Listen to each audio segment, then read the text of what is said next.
And the most interesting thing about all of this, and this is the thing that is stunning from our broader non-physical perspective,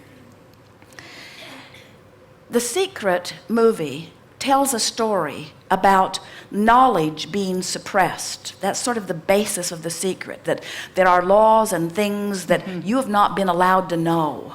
And we think that by taking Abraham and Jerry and Esther's part out of The Secret, they are doing the very thing again that they used as the basis for their movie. Because indeed, unless you put the non-physical part of it in, then you've left out the guidance. And when you've left out the guidance, then you'll just leave people out there to all kinds of other random experiences. No one really gets a bead on how to deliberately create. Right. When you're traveling from point A to point B in your vehicle, it's easy to know, just head in that direction and keep going and you'll get there. But there are all kinds of people who would like to go from sickness to wellness, or from a bad relationship to a better relationship, or from confusion to clarity, who haven't been able to quantify those journeys. And The Secret, that there isn't a secret. Calling law of attraction a secret is like calling gravity a secret. Like if we don't tell them, they'll fall up and scoot down. If we don't teach them about gravity, they might throw a baseball and it might just go off into outer space unless they know that there's gravity, and we say, that will never happen. Law of attraction abounds, and there's not a shred of evidence to the contrary of it. And the secret that has been suppressed is that you are source energy in physical bodies. That's the secret that is suppressed, even though everybody in the world is an extension of source energy. In other words, people don't keep the secret because they're trying to deprive you of it. They keep the secret because they don't think you're ready to hear it, you see. Very interesting. So really, the story of The Secret is, I want to tell the world the secret to creating. But I see that the world isn't ready for the big story, so I'll just tell them the mini version, and then I'll call it a secret while I continue to keep the secret.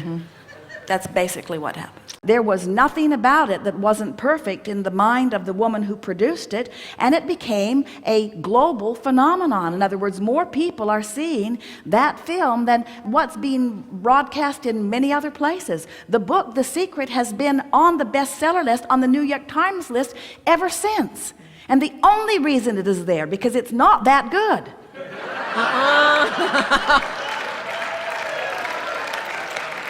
The only reason that it is there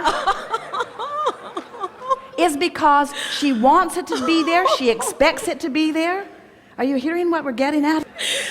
It's only about the relationship between the creator and the creation. We saw a lot about something called The Secret not too long ago, on all the newspapers and magazines and on the news and always. And I was asked to be a part of that, and stayed away from it for different reasons. Because for me, manifesting is not about attracting what you want. Manifesting is an awareness and an understanding that you attract what you are. We have come to believe in our limitations. We've come to believe in our ordinariness. We've come to believe that who we are is not God, is not divine. All right? So in order to transcend that mentality, you have to sort of reprogram your subconscious mind. We recently talked about the idea of another way to understand what you call now the law of attraction. It is not inaccurate that the idea is that when you have a certain vibration, you attract what is representative of that. It's not inaccurate, but it's incomplete. The idea to really understand is that because you all have a true core vibration that is indestructible and unchanging, that core is also always radiating at a certain frequency, which thus then is always attracting what is representative of that frequency. So the things that are always representative of your true natural self, I'll put it this way, are always trying their best to get to you. Your beliefs are keeping them away.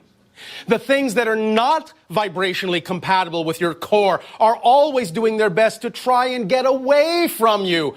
You're holding on to them with your beliefs. So really, rather than the idea of thinking you have to learn how to attract things, it's really an issue of letting go and letting in. Because the things that you really need are already attempting to get to you, and the things you really don't want are already attempting to run away as fast as they possibly can. Yes, they are. But you're not letting them because of the beliefs you've been taught about yourself. I'm speaking in general terms.